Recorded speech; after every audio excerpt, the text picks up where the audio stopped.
isso tem a ver com que as pessoas, em geral, elas alegam quando nós vamos falar a respeito do Evangelho com elas. Em geral, sejam elas evangélicas ou não, ou principalmente evangélicas, elas fazem dois tipos de questionamento quando nós falamos a respeito do Evangelho com elas. O primeiro é, se existisse eleição, por que Cristo precisava morrer?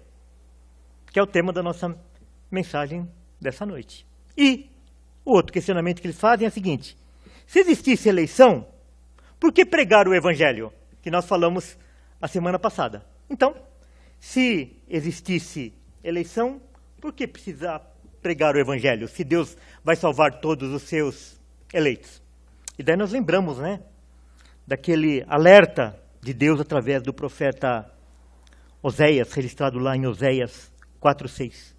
O meu povo está sendo destruído por falta de conhecimento, por falta de entendimento. E quando nós vamos compartilhar o Evangelho, falar a respeito do Evangelho com aquelas pessoas que se dizem evangélicas, que se dizem frequentadores de uma igreja ou membros de uma igreja, nós percebemos que elas não conhecem o Evangelho. E você pode ter essa experiência ao você compartilhar o Evangelho com essas pessoas. Então, chegou a hora, nós estamos vivendo esta época em que nós devemos pregar o Evangelho para os evangélicos. E isso está se dando porque eu creio que nunca houve na história da igreja uma época com tantos falsos profetas. Aqueles que se dizem ministros de Cristo, aqueles que se dizem pregadores do Evangelho, mas na realidade eles não passam de falsos mestres. E os falsos mestres nós dividimos então em 3 categorias. Os primeiros são os ignorantes. Aqueles que pregam o Evangelho, mas eles não conhecem aquilo que deveriam conhecer. Eles não conhecem o Evangelho. Então, como que uma pessoa que é ignorante em relação ao Evangelho pode pregar o Evangelho? E eu acredito, assim, sinceramente, de que a maior parte desses falsos profetas que pregam um outro Evangelho são, na realidade, ignorantes. Eles não fazem isso por uma outra razão, senão a razão deles não conhecerem o verdadeiro Evangelho. Isso já foi uma característica, inclusive, de nós mesmos e de alguns que estão aqui, que já pregaram um Evangelho que não conheciam. Há uma parte também que são os covardes.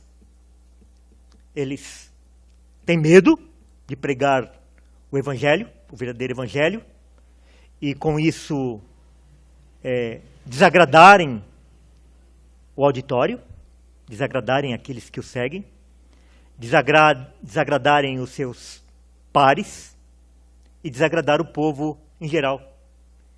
Esquecendo, nós estamos vendo isso lá naqueles discursos no livro de Atos, né, naquelas mensagens lá, em que Pedro e o próprio Estevão, ele fala com todas as letras: vossos pais mataram todos os profetas. Nós matamos a Cristo. E eles próprios, aqueles que condenaram o povo por ter matado os profetas e por ter matado a Cristo, eles também foram mortos pelo povo. Por quê? Porque eles traziam a verdadeira mensagem de Deus. Então nós precisamos lembrar que a mensagem do Evangelho, ela nunca foi popular e nunca será popular. Todo aquele que desejar pregar de fato o Evangelho, ele será perseguido. Ele irá desagradar a maior parte das pessoas. Porque o Evangelho, irmãos, o Evangelho é ofensivo, o Evangelho nos ofende. E muitos fazem isso porque sabe que esse desagrado vai redundar em perda de auditório, perda de seguidores e perda de dinheiro, perda de poder. E tem uma terceira categoria, que são os negligentes. Eles conhecem o Evangelho, sabem o que é o verdadeiro Evangelho, mas simplesmente são negligentes. Tanto faz você acreditar de um jeito ou acreditar do outro, o que importa é você seguir. Não importa muito o caminho que você vai seguir, o que importa é você ter a sua fé. Infelizmente, esse tipo de falsos profetas que são negligentes, eles estão, inclusive, no meio reformado. Pessoas que se declaram reformadas, mas são negligentes. Acham que não precisa firmar esses pilares. A coisa não precisa ser tão clara, não precisa ser tão radical. E daí, aqueles que são firmes na apresentação do Evangelho, firmes na apresentação da doutrina, são tidos como radicais. Fulano é radical. Louvado seja Deus se nós formos radicais no verdadeiro Evangelho. Paulo nos alerta nessa mesma carta, lá no capítulo 11, no versículo 13 e 14. Porque os tais são falsos apóstolos, transformando-se em apóstolos de Cristo. Eles se dizem apóstolos de Cristo, mas na realidade eles são falsos apóstolos. E daí ele fala assim, e não é de se admirar, porque o próprio Satanás se transforma em anjo de luz. Então, quando nós vemos tantos falsos profetas falando em nome de Deus, o que Paulo nos recomenda? Não se admirem. Não se admirem. O próprio Satanás se transforma em anjo de luz. Para quê? Para que as pessoas sejam enganadas. E a semana passada nós vimos isto. Respondemos esse primeiro questionamento. Se existe eleição, se existisse eleição, por que pregar o Evangelho?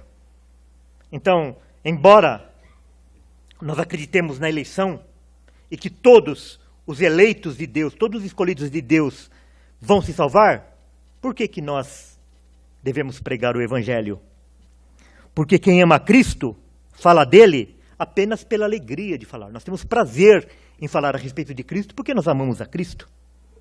É um privilégio e não somente uma obrigação.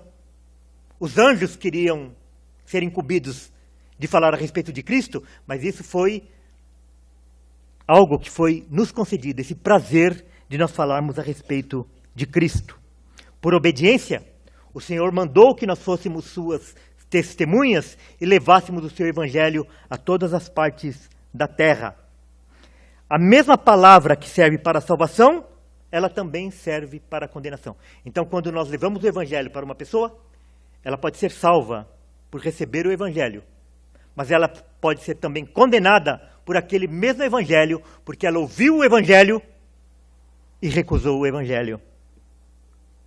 É um ato de amor para com o próximo. Então nós vemos uma pessoa perecendo, uma pessoa que não conhece a Cristo, e nós nos compadecemos dela, assim como Cristo se compadeceu de Jerusalém, nós nos compadecemos da pessoa, que ela está andando no caminho de perdição, e nós apresentamos o Evangelho para ela na esperança de que ela receba o Evangelho através do Espírito Santo e ela também seja salva.